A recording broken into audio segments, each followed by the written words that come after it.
When you take ownership of your pleasure, you're not just passively waiting for something to happen to you, you're making it happen. And you're choosing to let him in the process. You're choosing to share your body and your pleasure in a deeply intimate way. And that's not only empowering, it's freeing for both of you. Welcome to the Get Your Marriage On podcast. I'm your host, Dan Purcell, a sex and intimacy coach for married couples. My mission is to help you build and maintain a sexually vibrant and emotionally intimate marriage. Join me each week as we explore principles and practical tools based on Christian values to create the passionate, joyful, and thriving marriage you're designed to have.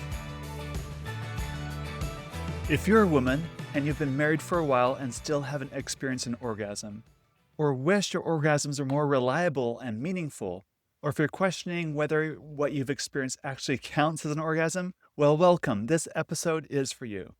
I want you to know right from the start that my purpose in recording this episode is this. You're not broken, you're not defective, and there is absolutely hope for you. You might be sick and tired of hearing that you're not broken, but please hear me out. Listening to just this episode alone may or may not give you the inspiration, grit, determination, or the very solution you need in your quest for pleasurable, meaningful, and satisfying sexual experiences. But it's worth the effort to listen and apply the principles I'll present because I believe the joy we feel in our marriage, and especially in our sexual relationship with our spouse, lies not in our circumstances, but in the focus and purpose that we give our situation. If you're new to this podcast, welcome. I'm Dan Purcell. I've been in the business of helping married couples find joy in their sexual relationship and overcoming sexual challenges in marriage for over 8 years now. As a sex coach, I've helped many wives in my practice find pleasure and joy in orgasm as well. And this topic has a special place for me in my heart because it took my wife and I years in our own marriage to learn how to orgasm.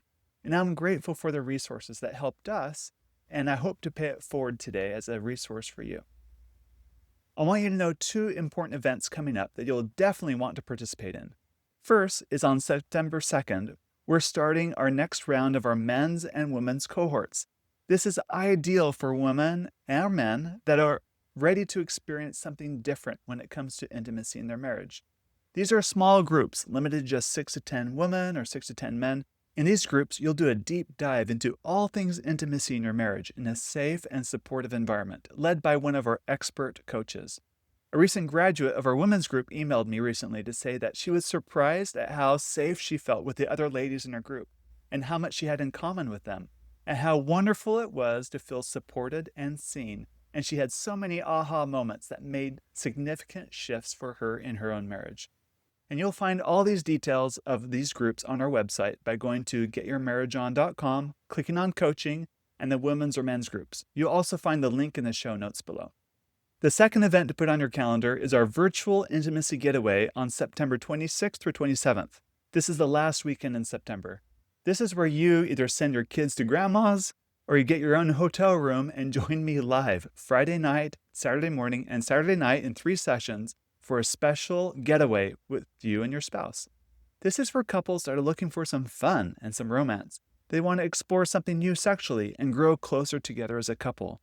I'll guide you through specific techniques accompanied by some really fun, sexy homework through the weekend to make it a memorable, romantic, and sexually exciting weekend for the 2 of you. This is an all-new program, different from what we've taught in previous virtual getaways or retreats. And you'll find all those details on my website under events or click on the link here in the show notes. Today, we're going to have an honest, loving conversation about something that affects more women than you might think. If this feels vulnerable to even listen to, I get it. But I promise you're in a safe place here. Before we dive in, I want to address something. If you're listening to this and feeling frustrated, maybe even a little angry that this is still an issue for you, those feelings are completely valid. You might be thinking, hey, Dan, I've tried everything. I've read the books, I've followed the advice, and I'm still here. I still struggle to have an orgasm. I see you, and I want you to know that your experience matters. And everything we experience in life, even our negative and frustrating experiences, can turn to our benefit in the long run if we let it be so. Whatever your frustration, I encourage you to use it as an impetus to draw you nearer to God. My view of God is that He's a loving, perfect heavenly parent that is a giver of good gifts. cheering you along in every effort that you make. That's good. He wants nothing but the very best for you and your long-term development. So I encourage you to prayerfully ask God for inspiration. What stands in the way? What stands in the way of being able to have an orgasm, or what stands in the way of me having more confidence in my sexuality? And patiently listen to His gracious guidance while you do all that you can to take full responsibility for yourself. And I know this episode might be a little weird coming from a man telling women how to orgasm, but trust me, I've learned so much from my own experience in my own marriage, my own professional training, and my experience working with couples on this very topic. Let me start with 7 fundamental truths about orgasm that I want you to understand. First is just about every woman on the planet is capable of experiencing orgasm. The rare exceptions involve like nerve damage or specific medical conditions. But here's the key. Just because you're capable of it doesn't mean you're born knowing how. Orgasm is something you need to learn how to do, kind of like learning how to ride a bike or any other skill. You weren't born knowing how to ride a bike, and you probably weren't born knowing how to orgasm either. It can take practice and effort, just like other learned skills, and individuals learn at their own pace and in their own ways also. Second, orgasm is an involuntary reflex involving both the sympathetic and parasympathetic parts of the autonomic nervous system. In other words, it takes a combination of just the right amount of relaxation and stimulation and letting your body do what bodies do. Like other reflexes, like sneezing, or that little jump you get under your knee when someone taps, right below the knee. Orgasm happens when you've received sufficient stimulation and you cross the threshold and your body takes over from there. So sometimes it's just learning how to have more of the right type of stimulation to get you over that threshold. Third, orgasms feel good. Really, really good. Some researchers think that it's the most pleasure our bodies are capable of experiencing. But exactly how it feels is honestly hard to describe. Some people say, oh, you'll just know you've had one when you've had one, which exactly isn't helpful if you're questioning if you've had one. But here's what's important. It's possible to have orgasms that are weak or small, and others that are massive, powerful, overwhelming, earth-shattering.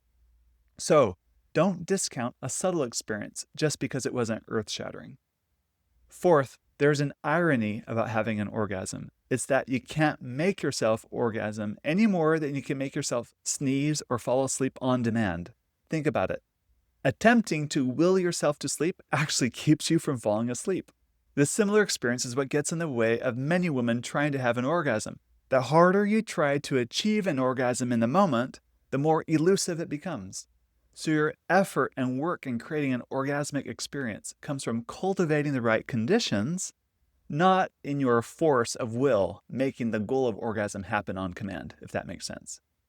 And you might not want to hear it, but being relaxed is probably the most important piece of that orgasmic environment to nurture. The body's natural sexual arousal process is a relaxing of microscopic muscles channeling more blood flow into your genitals, not a contracting of muscles. So I know that telling you to relax and not be tired might seem like impossible tasks that you feel I'm just adding more to your mental load. But promise me, prioritizing this, finding help from others where you can, might actually be the key for you making progress in the area. Making space in your life where you can actually be rested, free from distractions, and be in a good mood. That should be your goal. And then let pleasure take over from there, and you will be going in the right direction. Number 5, fear might be what's stopping you from committing to going all the way to orgasm. And here's what I mean. Here's a metaphor. When I was 13 years old, my family got a trampoline, and we spent a lot of time with my friends and siblings on that trampoline. My younger brother could do a backflip, but I could not. I would get close to committing to try, but at the last moment, I get scared and I wouldn't quite allow myself. I didn't have the guts to let myself fall backwards out of fear of landing on my neck or something like that. So fast forward nearly 3 decades. Late last year, I was jumping on our own trampoline in our backyard with my kids, having a great time, and my teenage son wants to do a backflip and is asking me for advice. Let me tell you, it's hard for me to tell him what to do when I can't even do a backflip myself, right? So I decided then and there to put my fear aside and just go for it, fully committed. And if I landed on my neck, so be it. And would you believe it? I jumped high, I tucked my legs in, and I let my legs go over my head backwards, and I landed even on my feet, my first backflip, which earned me major cool dad points in the process. The crazy thing is, once I've done a backflip once, I can now do it over and over again. I'm confident.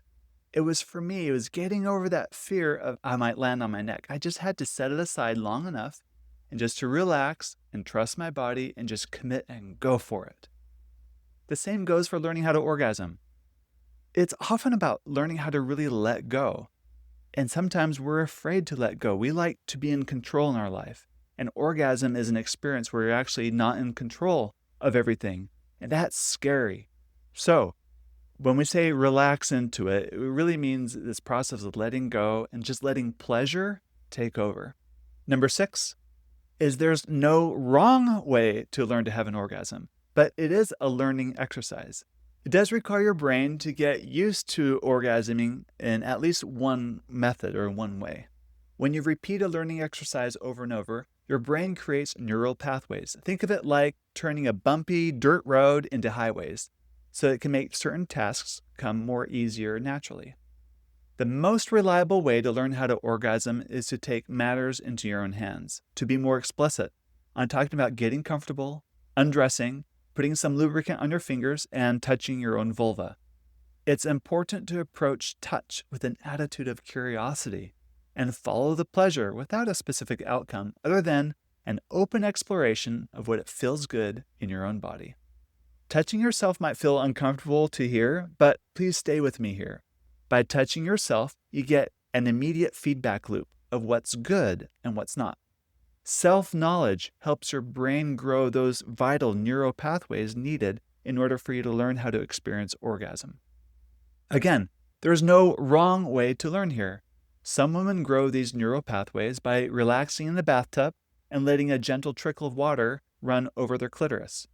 Others learn by getting in a swimming pool and holding on the edge of the pool where the pump jets water into the pool and allowing a gentle push of water against their groin area.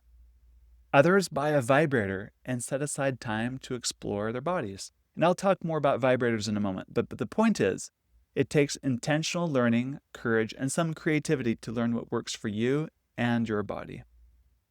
Now, I give these all as suggestions. It's important to listen to your own internal moral compass.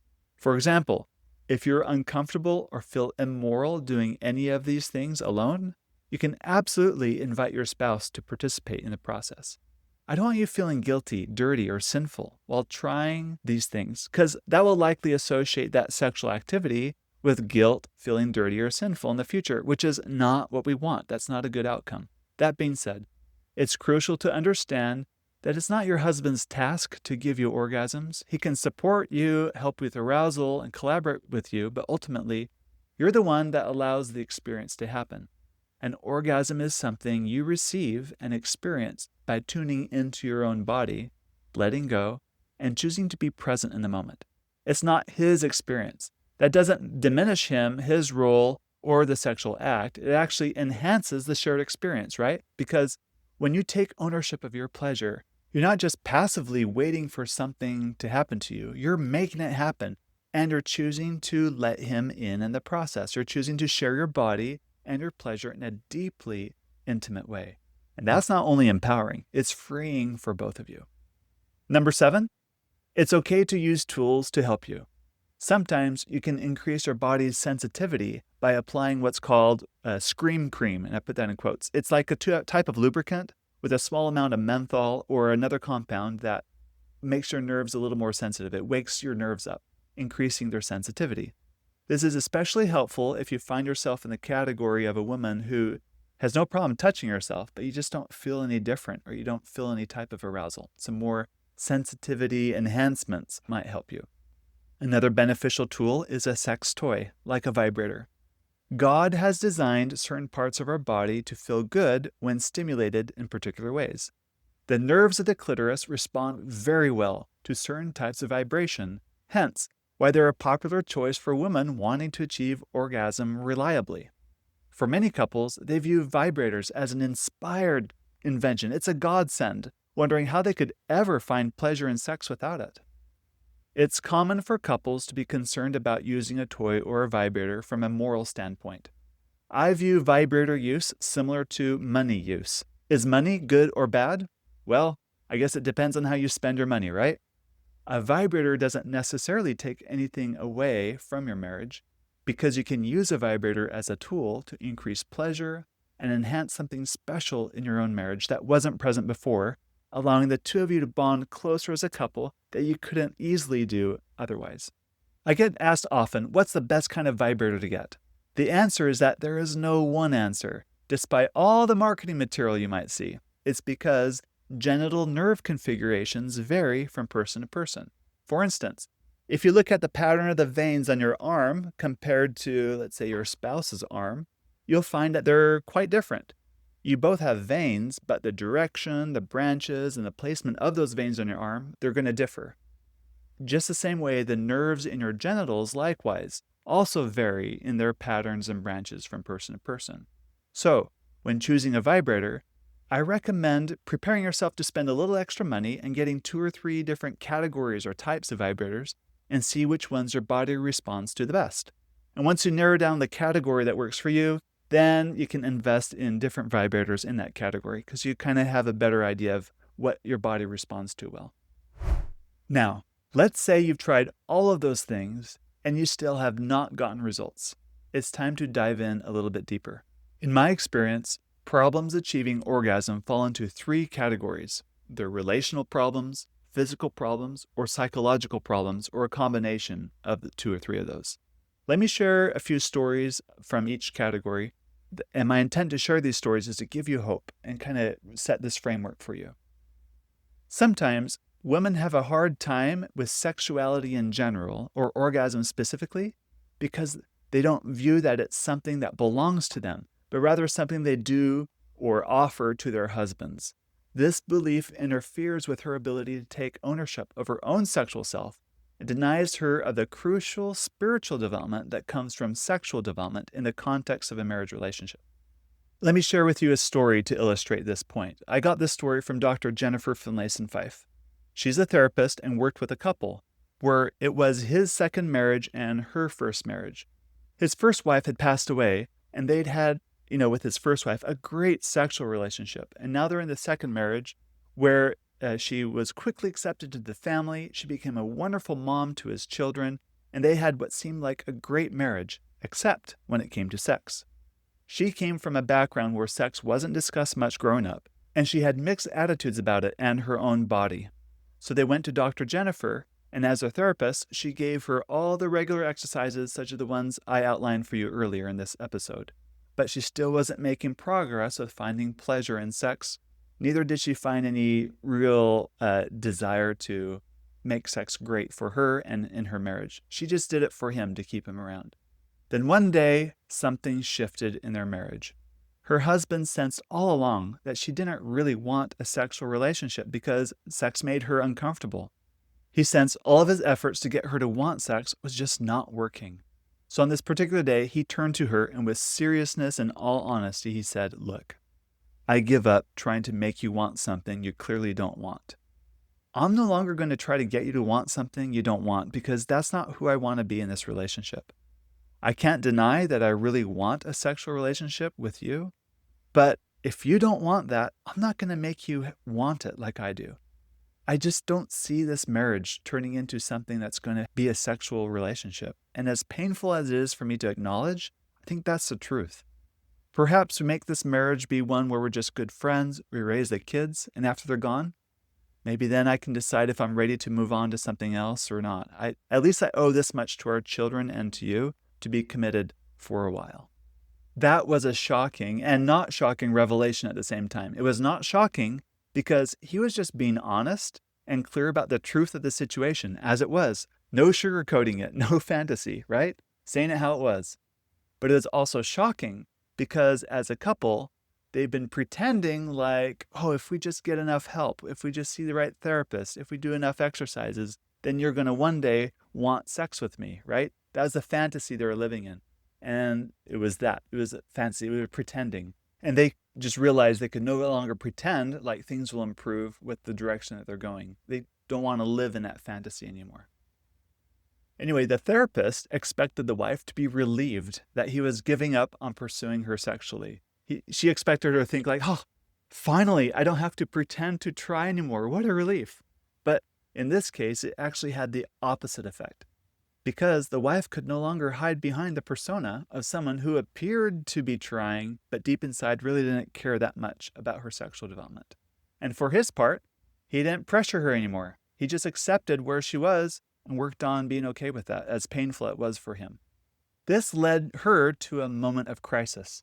She realized she was turning into her mother. She realized she didn't want to set aside her sexual development any longer because her mother and her past experiences, they taught her that sex was kind of dirty. Anyway, she needed to know for herself, and for the first time in her life, she actually tried the exercises that the therapist had given her, for real, for herself. Not for her husband and not to keep him happy. Anyway, within a week, she had her first orgasm, and her relationship with herself and with her husband completely changed. I like that true story because sometimes what's keeping you back from orgasm is that you need to decide to do it for yourself, not for someone else. Sometimes it takes a crisis, unfortunately, to get you to the point where you take yourself seriously enough to decide who you're going to be in your relationship and what you're going to do. Sometimes relationship pressures interfere with your ability to orgasm. Releasing yourself from that pressure can help you the most in those situations. This is why I believe it's so important to work on the emotional foundation of your marriage first. Keep dating your spouse. Invest in each other. Learn how to love each other deeply and honestly. Invest in each other. A sense of one's sexual self is highly tied to a sense of freedom. If you don't feel free, especially in your relationship, to explore or not explore or understand your sexual self, you can't truly understand it. There's another true story of a woman who was so caught up in the demands of motherhood that she just didn't feel like herself. Her husband encouraged her to find a hobby and to go out and try something to develop herself, and she finally relented and did. This wife was always interested in dance, so she signed up for an adult women's dance class in her area. And she felt so guilty and selfish at first for leaving her kids behind while she went and did something, just for herself. Turns out she actually really liked dance, and over time she gained self-confidence and a sense of coming home to herself. And at the same time, she started to have orgasms during sex, a first for her. Freedom and self are essential components of full sexual expression. I believe it's inspiring and rooted in goodness when women find that they can really belong to themselves and in the act of sex. And that applies to men also. But we're talking to women today. These women I'm talking about, these are those that find that sex is a place where they can go to relax. It's a place where they can play. It's a place where they can escape the pressures of motherhood and of life. And it's a place they can be pampered and belong to themselves. They find sex to be that place that nourishes them, replenishes them, and is a place that fuels their creative capacity. All of this is possible because a relationship is such that there's a sense of freedom, void of the pressure to perform, and it's all balanced with belonging to make this all work. It's worth the effort for couples to work together, to get help if you need it, to make adjustments to their relationship dynamic so that sexual expression, belonging, and freedom are all synonymous in their marriage. Sometimes, learning how to finally orgasm could just be a matter of getting a better sexual education. And by the way, your body is your best teacher in this regard. A woman shared anonymously in our private Facebook group that for the longest time, she expected orgasm from intercourse. And I don't blame her for thinking that way. Too much of our sexual depictions in our culture tend to be very male-centric, right? Anyway, it wasn't until later that she learned that only about 30% of women can reliably orgasm in that way. Most women orgasm from direct clitoral stimulation, with many studies indicating that receiving oral sex to be the most reliable and pleasurable way to reach climax. And I did a podcast episode on the topic of cunnilingus just a few weeks ago, and you're welcome to go check that out for more detail on that topic. Another couple saw a professional to help her reach orgasm. After getting to know the couple for a little bit, the therapist discovered that sex, on average for them, lasted about 10 minutes. Now, this couple assumed that he could go from start to finish in that time, and she should be able to too. And when she couldn't, they thought something was wrong with her. She also felt guilty asking for more time and attention put on her. thinking he might get bored or tired or not be interested. The reality? Most women need 25 or more minutes of stimulation to achieve orgasm. And I believe that's not a bug, it's a feature that women need 25 minutes or more of stimulation. Women are generally so generous and giving to others for so long.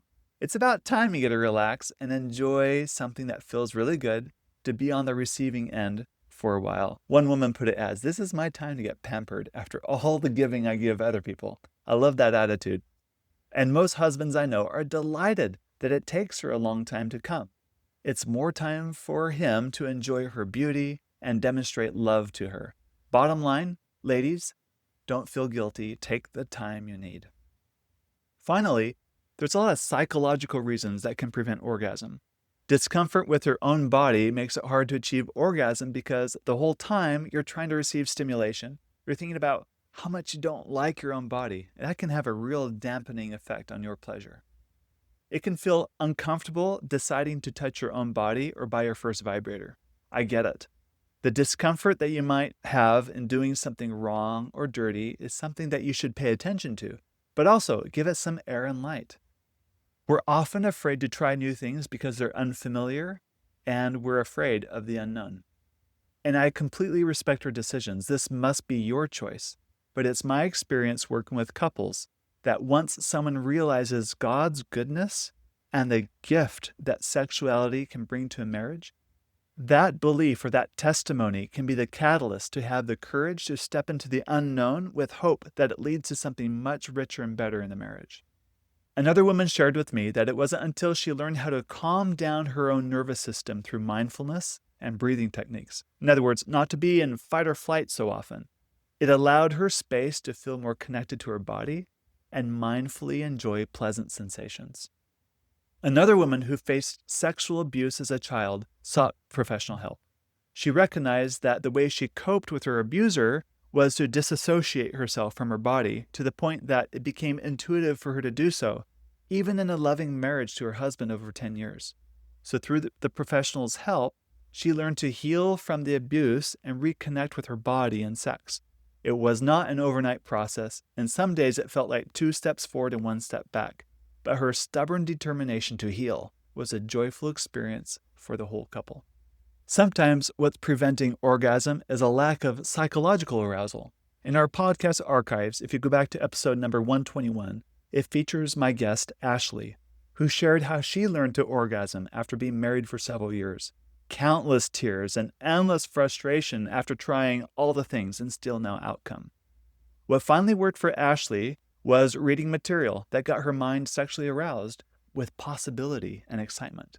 On this particular day, her husband had a work trip across the country, and he invited her to join him for a weekend getaway at the tail end of his work trip.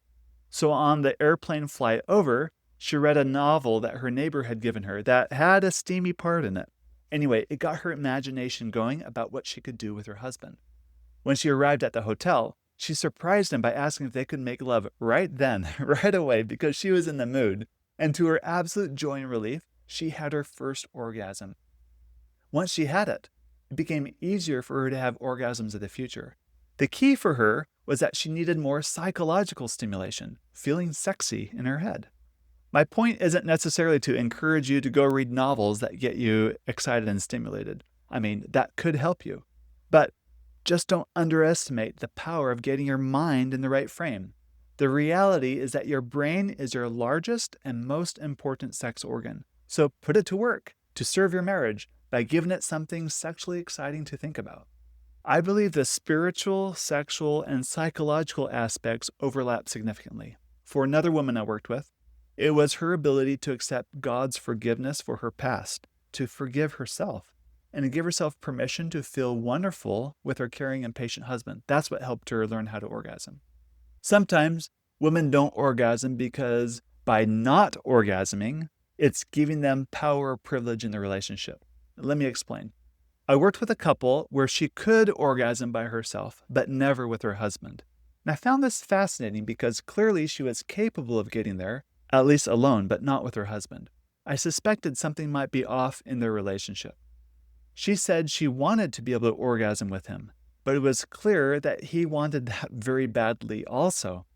After digging deeper into their relationship, I learned that their dynamic was such that he had tried for so long to get her to orgasm that by her not orgasming, she was asserting her individuality and agency and herself in the marriage. In other words, if she did orgasm with him, for her it would feel like capitulating, like admitting that she was wrong all the time and he is right.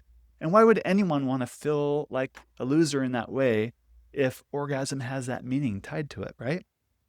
This highlights the importance of couples to work on making their relationship rooted in freedom and as a partnership of equals. When one takes a stance that they're superior to the other, it makes it difficult to maintain a passionate relationship long term. Before I conclude today, let me give husbands that are listening to this episode that wish their wife would have more orgasms some advice. First, your desire to help her experience more pleasure is good and valid. Why wouldn't a loving husband want the best for his wife, right? Second, be her cheerleader, not her critic. It doesn't help when you're checking in with her to see if she did her homework, if she read the book, if she listened to the podcast, and so on. Give her space to make it on her own time. If you have a tendency to take it personally that she's not having orgasms, and therefore you make it your goal that she has them, you are interfering with the process, and it makes it even harder for her to learn. Sometimes the best you can do is back off, calm the heck down, as I like to say, and be her number one cheerleader instead, allowing her to go at her pace, not yours. Third, approach intimate moments with your wife in the frame of, what sounds pleasurable for you tonight, rather than, would you like to have an orgasm? Although you may never say those words directly, what you convey matters. The former invites her to step into a place of pleasure and pampering, an often very inviting meeting, while the second invites her into a space of work. Work and sexy play are opposites. Sex should never feel like work, especially for your wife. Lastly, take the bigger picture into account. Most mothers are overwhelmed carrying the mental and emotional load for the household and the family. So, invite your wife to share in what areas you can shoulder various tasks to help run the family in a more fair and balanced way. By consistently working together to share the burden of the family, that can help both of you achieve goals of creating a little more margin, a little more space for enjoyment and relaxation to occur in your relationship. All right, friends, if you're still waiting for your first orgasm, please don't give up. Your body is capable of incredible pleasure, and you deserve to experience it. Whether your barriers are relational, physical, or psychological, or a combination of all three, there is hope for you. Remember, this isn't about performing for anyone else. This is about your relationship with your body, your own sexuality, and your own capacity for pleasure. You have permission to want this for yourself. You have permission to take the time you need. You have permission to explore and learn and grow. If you are feeling stuck, feel like sexual differences or problems having an orgasm and all the effects of that are affecting your relationship, or you need more personalized help navigating sexual challenges in your marriage, I have a free gift for you. There's an in-depth masterclass on my website, and you'll learn exactly why hundreds of couples are overcoming their barriers to find more joy in their sexual relationship every day in our program. And you can too. You'll find those details on my website, getyourmarriageon.com. Remember, you don't have to figure this out alone. There are people out there who understand, who've been trained to work in this area, who've been where you are, and who want to help you find the breakthrough you're looking for. Thank you for listening. Next week, I'm going to talk about eyes open sex, as well as the spicy topic of fellatio. So you don't want to miss it. Until then, be patient with yourself, be kind to yourself, and remember, you're not broken, you're just learning. Now, go get your marriage on.